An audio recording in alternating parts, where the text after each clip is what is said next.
Hi, in this lecture we will be making a few graphical changes in the placement indicator. Then we will be able to know the exact direction where our dartboard is going to be placed. For our new design, I will be duplicating the image. You can find this marker image in the texture folder. Renaming the image to Mark 2. For the design change, I will be using a Photoshop. You can use any software you like. Click here and go to Custom Shape tool. Open the shapes. I think this arrow shape will work for us. Let's rotate the shape to upward. By this design, we will be able to know more about the direction of the dactyl surface. And before placing the dartboard, we will be able to know in which direction dart is going to be placed. Save the image and let's go back to the Unity.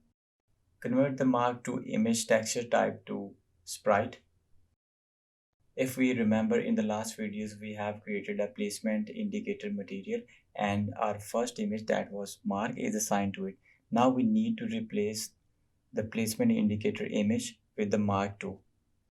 We cannot directly assign image to the placement indicator material because of its shader. We need to change the shader to standard and then assign the image and then switch back the shader to the sprite. As this modification doesn't require any change in the script, so we are done. Now create a build and let's see what we have. As here we seen, if arrow is at 90 degree, we have a right direction. Thanks for watching and I'll see you in the next lecture.